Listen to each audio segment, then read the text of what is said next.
Before the birth of my first child, I had a lot of thoughts about what motherhood would be, and I had done my research. I like to be prepared. You name the book, I was reading it. You name the class, and I was already pre-registered. Yet, I was still completely unprepared for the rawness of motherhood. And no, I'm not talking about sore nipples, though they were definitely raw. Despite all my studious preparation, my launch into motherhood went not at all as I'd expected. One day, I had 3 months left to finish the nursery, have a baby shower, take the birthing class.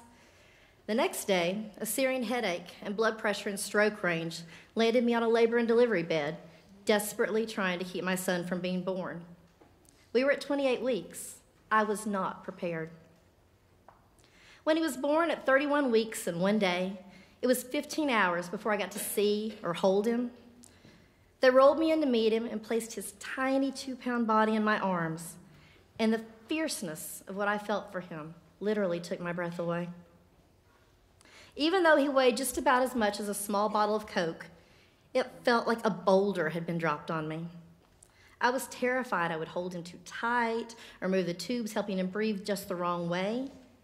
He may have been a lightweight, but his impact on me was enormous. Over the next 2 months in the NICU, I sat by my son's isolette and cheered as he met first one milestone and then another. One by one, he overcame the challenges before him, and I got to be there. I was lucky. I could afford to quit my job. I met with the doctors and therapists, and I laid my son on my bare chest, giving him that all-important kangaroo care. I got to simply be there with him to talk and sing to my son. What I never knew before having a premature baby is that my reality was a dream for most NICU parents. I watched every day as right around dinner time, the nursery would flood with families rushing in after work. Even for those lucky enough to have paid maternity or paternity leave, it was a decision between taking it while their babies were in the NICU or once they came home. Some of these moms had to return to work a few days after giving birth to a preemie. Some were navigating the average hormonal upheaval of childbirth with the terror of a child fighting for their life. And if the mom was lucky, she was scheduling dates with her breast pump in between. To top it off, since not all hospitals have NICUs, many of those moms did all that while managing long drives from other parts of the state and parenting other children just to be able to spend a few precious hours with their baby. How can your heart not break for these women? While my son fought and grew, I sat and grew in my own way. I talked to the other parents, to the nurses and the doctors. When I had to leave the nursery during rounds, I'd sit down with some light reading on maternity leave, infant mortality, child care, and health care access. I was shocked and appalled by what I found, and equally shocked and pretty ashamed of my own ignorance. I'd thought I was relatively informed. I'd done all that reading to get ready for motherhood, right? But somehow, I'd never realized exactly how bad these policies are and the price our families pay as a result. America talks a good game about valuing motherhood and families in this country, but when the rubber hits the road, the U.S. doesn't come close to having policies that reflect that sentiment. I was already a self-described activist, an organizer who'd spent years working on voting rights and fighting for policy change. I thought I cared deeply about the world or something to that effect, but this feeling was different. It penetrated. While I didn't realize it then, it was my own birth as a mama warrior that I was feeling in those early days in the NICU. In the years that followed, I found my tribe of fellow mama warriors here in North Carolina. As the North Carolina campaign director for momsrising.org, I get to work on a daily basis with moms who find ways to stand up and speak out in between nap time, work, and the zillion other things we all do every single day.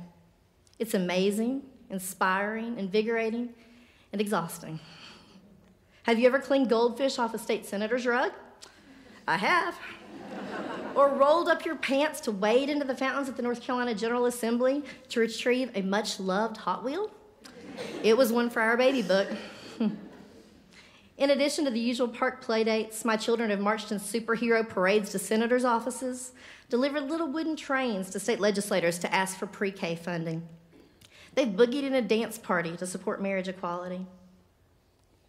And I've gotten threatening phone calls and emails from folks who don't want moms speaking out on issues like gun safety, tax reform, and immigration.